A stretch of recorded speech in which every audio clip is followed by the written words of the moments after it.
Assalamu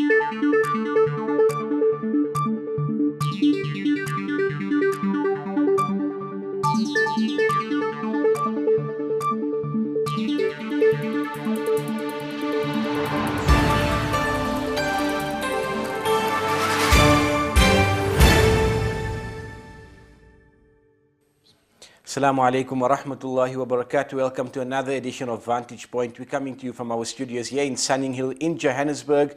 And the weather in Joburg's been really great the last few days. We had a cold weekend, but now the weather's been really great the last few days. It's about 31 degrees outside. Now evenings are really nice. Tonight's show is really interesting. It's something that I'm really very close to my heart, which is sport. I'm sure many of us have a soft spot for sport. But when one looks back in the 1950s, 60s, 70s, during those dark days of apartheid, if one had to go to the so-called Indian or colored or black areas, it was sport that kept the spirit of the community going. You'd see so many of the atrocities being committed by the white men against the non-whites. But sport was the one thing that kept the community going together. And tonight I'm delighted to be joined by Uncle Iqbal Ghafoor, the former editor of the Lenasia Times and a legendary journalist from the Indian community, if I could put it that way.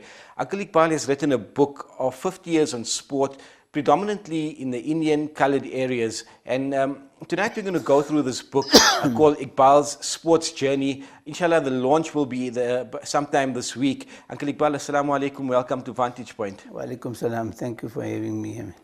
Uncle Iqbal, we see the book. We've got two books on the table. It's a really exciting time. For you, what feelings do you have launching this book? It's, after how many years putting all these articles together, writing a book, how do you feel about it today? Today I feel excited. I can't wait for the function to be over because you come to a certain level in actually celebrating the 50 years of Lenasia sport, and for me it's more about memories. And you find that the kind of guys that are still living and they played football or whatever sport in our era, you still can look up to them and say, hey man, I've been your buddy, you know? And that has made me actually look forward to this. We're having the launch on Saturday, the 4th of November after the Maghrib Salah, and it will continue for maybe about 3 hours max.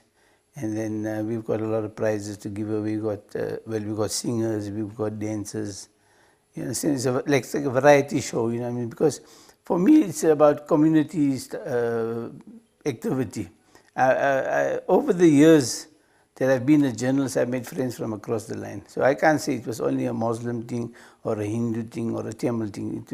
I met people from all walks of life. We became friends in it. So for me, it's like looking forward to something about a reunion. Uncle Iqbal, just speaking about you mentioned memories, and I've noticed in the last few years, we've seen a lot of books and people speaking about the memories.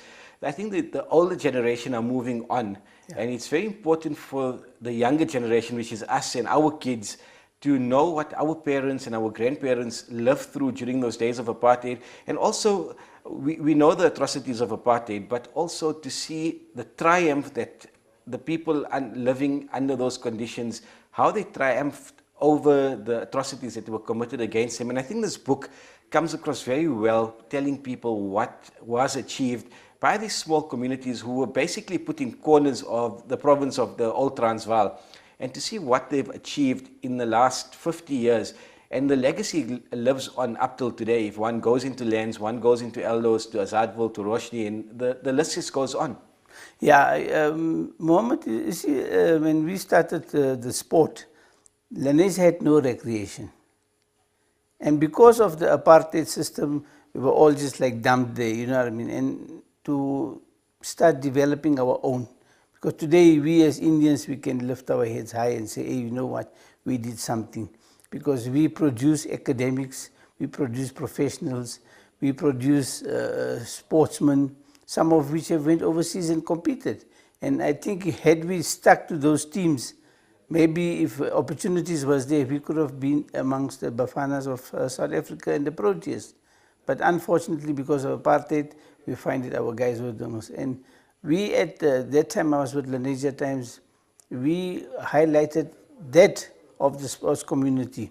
And today we produced, and maybe like you said, our children and our grandchildren can say, hey, my dada or my nana or my uncle, whatever, he was involved in the, you know, I mean, and we highlighted that fact, and this is the book of memories. Also, I noticed in the last month or two, the Uncle Yusuf Garda has launched a book on Fitas, and now we have on Lenasia. How important do you think for other areas, because we do have community newspapers, we have community leaders from all these areas, how important is it for all the different areas to come together to put the memories on paper so we have some record of it? Because we all sit at the braai or we'll sit at the wedding and we'll hear the older people speaking about the good old days. But until we have it written down, those memories will fade away as the older people fade away. So do you think it's really important to go into other areas to see what was done there? I think that is the most important thing in our life is to produce something, because if we look at the South African context today, if I may use the word Indian, we Indians are still sidelined. And we have to do something that will bring us back to memory. And today the guys that are writing the books, I mean, Islam has come out with the book, Islam Kota. We find Yusuf, I mean, Chap Garda has produced something. The Crescents have done a nice little brochure on their 75th anniversary 2 years ago. And now you said Kati Ahmad, which is Ibrahim Ahmad, he's come out with one. And all this is about history of where we lived and how we lived. Despite those conditions, we find that we have come out on the top. I think that's very important. As I mentioned previously, it shows a triumph that the Indian community, also the Muslim community and the non-white community of South Africa managed to triumph over all the adversities that were placed on them. Okay, let's moving on to your book now. What made you decide to write this book? You know, I'm a retired guy now, and everybody used to ask me, what are you going to do? And there was a couple of friends used to tell me, but hey, why don't you put all these things together and produce something that of memory that you can produce and say, hey, you know what, one day the children or the grandchildren will look at it and say, hey, you know what, we had a strong and rich history on sport. And we produced, through sport, we produced professionals. Our doctors, our scientists, some of the scientists and some of the doctors come from Lenasia. I mean, if I look at you, your grandparents come from Lenasia. They played for umpteen years of cricket. So if you look at the history of your father and maybe your forefathers, you'll find that there's such a strong bond that was created from within friends. And the friends were like family. And that bond today is non-existent. You mentioned the bond of friendship that sport has created. Looking back a few years ago, I remember the Kohinoor Cricket Club had a reunion in Lenasia, and to see the bond that has been created over years, many of the people have passed on, but when you look at the old administrators and the old players, you could see that family gathered together at that function that day. And I think books like this bring out that family atmosphere that the Group Areas Act created, if I can put it in a better word. The one thing with the Group Areas Act, which we know was totally wrong, but it created this whole family atmosphere in a community. And I think that's what's missing in today's South Africa. Yeah, if you go to the grounds today, Mohammed, you will find that only the teams are there and the rest of officials are there. Those days, I can remember in Lenasia, we used to be a handful of guys. When I say a handful of guys, I mean Lord guys. And we used to go there on Sunday just to watch our kids playing cricket. And the women used to come with their food and everything. So lunchtime was like not a problem. And then there was that 4 o'clock tea. The Indians, you know, must have 4 o'clock tea. And they had tea, and the bondage that time, unfortunately, is not there. But it was such a hype that time that you actually look forward to the next Sunday game. The game and the result was something else. But the camaraderie and the family bondage that we developed, it was not like about certain sectors of the community only. It was like everybody sharing one common platform. Something that also interests me is we're moving to a time where children are moving away from sport. You've got your cell phone, you've got your iPod, you've got your iPad, you've got all the technological advances, your PlayStation, your Xboxes. When we were growing up, when we grew up maybe in the 80s and 90s, sports still played a major role in our lives, going to tech grounds and going to power lines in Lenasia to go and play your sport there. But our kids today, you're not seeing so many children playing sport on the weekends. They might be doing their sport during school hours for the schools, but I think that also is missing from the communities nowadays. Yeah, you see, the electronic age is one age, because today the fittest thing you got is your two hands and your thumbs and I think your four fingers. You understand? That is the fittest part of your body, because everything else is stagnated. Your mind, your physical being. Those days, there was no technology like this. I mean, there was no iPads, there was no... I know the only iPhone was the iPay, you know what I mean? But everything else was about iPhone, iPads, you know what I mean? Whatever electronically... But yeah, that has actually affected us to such an extent that we actually got no clue of the sociality involved in that we had those days compared to now. Uncle Iqbal, we're going to take a short break now, but when we come back, I'd like to go through this book. It's almost 100 pages or even more pages in this book. Let's go through some of your favorite chapters, some of the things that stand out for you as a journalist and as a writer. I think we can share that with our viewers out there and also build a hype towards the launch of the book, because I'm sure a book like this will mean a lot to a lot of people from the old Transvaal, because Lenasia was like a melting pot. Everybody met up in Lenasia because of the Group Areas Act. We're going to take a short break now. Stay tuned.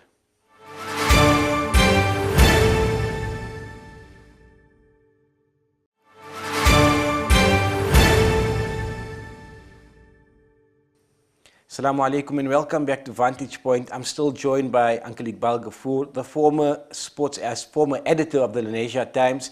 And Uncle Iqbal has written a book, this book called Iqbal's Sports Journey, which will be launched this week. We're going to chat now. Before the break, we spoke more on the history of sport and the history of Lenasia and the so-called group areas.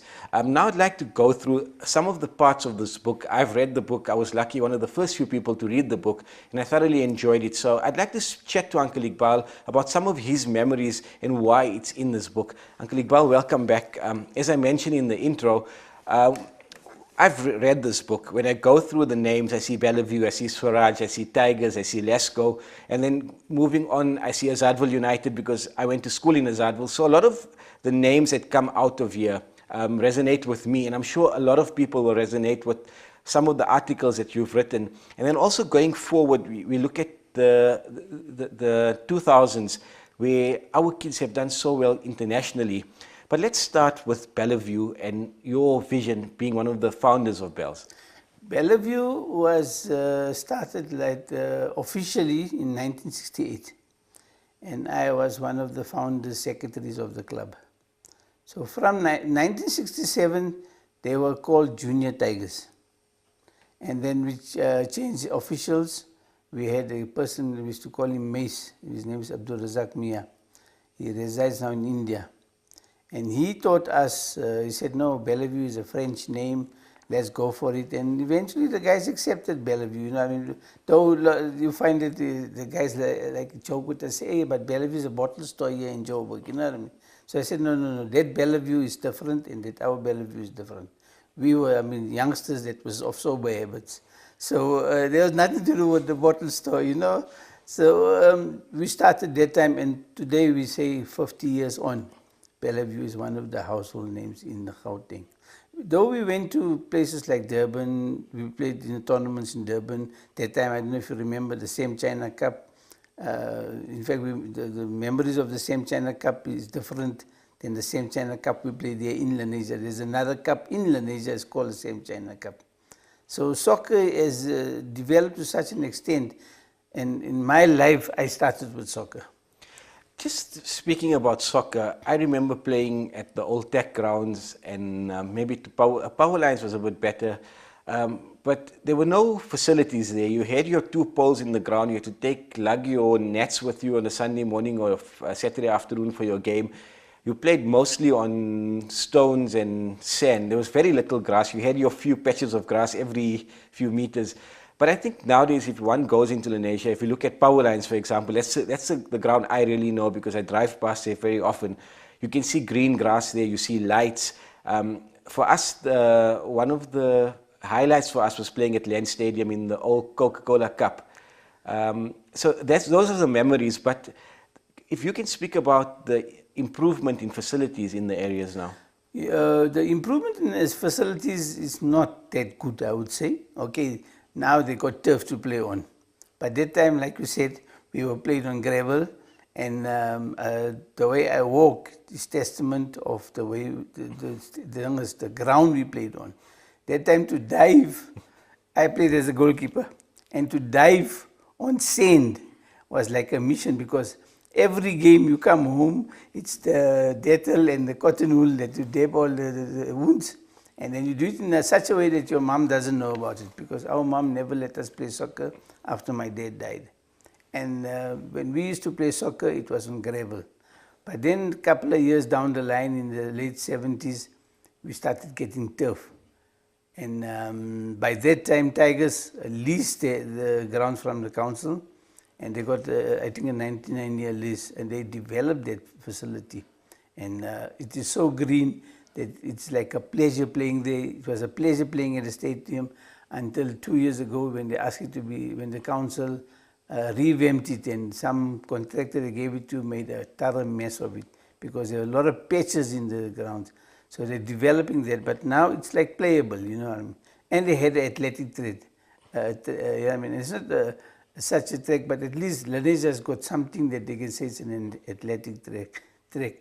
And I mean, the guys that do athletics in Lanesia is mostly road runners, not athletics like per se. If one goes to your northern suburbs, you see a lot of cycling taking place. A lot of our generation of people have done very well in cycling, in cross-country, in Ironman. How's that been in areas like Lanesia? Lanesia, actually, we started off this whole thing in Lanesia. I think Lanesia was one of the first clubs, the Lanesia Cycling Club, one of the first clubs that developed this. I don't know if you remember a person called Nadisha Khan, and Dr. Bhavik Ganda, Dr. What is the other, two Ganda brothers, and both of them, and a guy by the name of Anand Morar. They were like veterans in this cycling and triathlon thing. Nadi was one of the first guys that did triathlon. So Lens had a strong history of cyclists as well. They joined the Ironman and the triathlon and the duathlon and so on. So those guys, some of them moved to Johannesburg when under the new dispensation. They moved back into Joburg, and that's how they started the club in Joburg. Then the guys in the Roshni started, and the guys in the Advil started. So each one started their own cycling club, and the Eastern got quite a strong club as well. But this club was, the triathlons and that was started from Lanesia. I'm just paging through the book as we're sitting here now. You mentioned Advil. Advil's also very strong with sport over the years.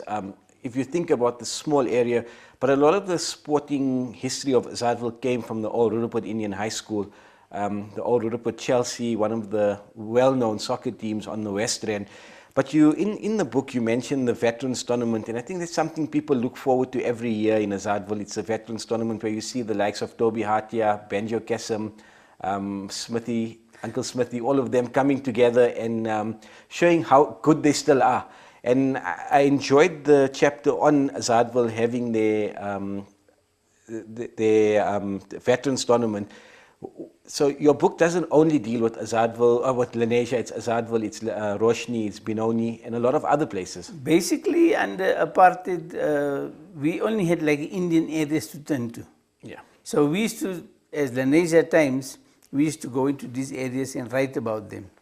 And I was instrumental to write, for about 5 odd years, I wrote about soccer only. Then I said, no man, that's not the only sport we Indians played. We played virtually every sport. And comes to Advil, if I look at some of the guys now, like you mentioned, Benjo, Taima, Toby Hatia, although Toby Hatia stays in Roshni, he is still part of the... I think Advil have adopted Uncle Toby because he's been playing in the recreational center for so long. And he's been... You see, I don't know if you know the history of Advil. When the late Ismail Kotwal was there, he's actually a Roshni man. And then he moved into Advil. His son Iqbal is still in Advil now, and the other, his Bai Kotwal, they're still in Advil. So Advil has such a history that in those days of apartheid, they were given the recreation center. And everything that started in Advil was because of the recreation center. That's why that time I think, what's his name? It was not Nurmai. Nanabai, Blom's Nanabai. Yeah, Blom's Nanabai is one of the guys that is on us. But before him, there was an uncle. He was also on the HOD. He was on the tricameral system, and they got development of Advil on the map. You understand? And besides Advil United playing in the federation, but this was all because of Mr. Kotwal, Ismail Kotwal, which you'll find also in that book of mine that is highlighted there quite prominently, and his wife, fantastic guy, I must say. I mean, look, he was far bigger than me. I used to call him Uncle Kotwal. But I mean, the amount of sport that they had in their lives, still today, that they're still trying to keep that friendship tournament, if I may call it, because it's a friendship tournament. They've decided, like since 2009, that they're going to have this tournament between Durban and Gauteng, and Gauteng teams is 99% Advil. Then you get some odd guys from Roshni, a few from Joburg, and the rest are like 1 or 2 from Melanesia. Are all veterans that play there not only for the sake of the game, but to keep that camaraderie together and to keep that friendship, and in Islamic term, muhabbat, together. And I've been to the one just recently, about 2 weeks ago, and for me it was like, you know what I mean, like rekindling those memories of those days when the guys used to play such good football. And today you see that good football, although they run in a shorter space, and they play indoor soccer now, because outdoor soccer, outside soccer, I think these guys will be punishing themselves. Maybe you need a couple of those ambulances there. But the first thing you smell there is wintergreen. You understand? Then you know you were the veterans. When you walk into the recreational center, the first thing you do smell is that wintergreen, and all the deep heat and the rub that you're all because of the age of the guys. I mean, they well in their 60s, and there's 1 or 2 guys that were in the 70s. Uncle Iqbal, we're running out of time. Tell us a bit more about the launch on Saturday. Where can we get this book? I'm going to actually lift this book up. This is what the book looks like. For the viewers out there, especially viewers who've lived in Lenasia, Benoni, Advil, Roshni, this book is really wonderful to keep as a keepsake, just to rekindle those memories of the olden days, or as the older people would say, the good old days. Uncle Iqbal, tell us more. Where can you get this book? How much will it be? Okay, the book will be available at the launch, because that is the reason of the launch. And I thought of a lot of ways of hosting the launch, you know, just to come there and say, guys, I produced this book, and that's it. Now, you must understand one thing also. We're going to get guys that were there from playing sport from those days in the 60s and the 50s. And some of them are still living. And I think it's also a good way to give them a chance to speak about their memories as well. Uncle Iqbal, we're running out of time. What will the cost of the book be, and will you be able to purchase it in other areas or only in Lens? Now it will be only in Lens. We're looking at other areas eventually, but the book will cost 250 at the launch, and thereafter I'm going to sell it at 300 rands. And it's like 280 pages of sport. So it will be available in Lens. I'm looking at other options and selling it afterwards in in the other areas, depending on the context and that. Jazakallah so much for your time. I think it was really interesting chatting and going back down memory lane, and some of the your memories and even some of my memories coming out as well. That's all the time we have for this evening. So really interesting book, really interesting chat. We thank Uncle Iqbal for making his way all the way from Lenasia to come to our studios here in Johannesburg. And if you can get a copy of this book, I'm sure you will thoroughly enjoy it. From all of us in the team, have a wonderful evening. Until next week, fi amanillah. Wassalamu alaikum wa rahmatullahi wa barakatuh.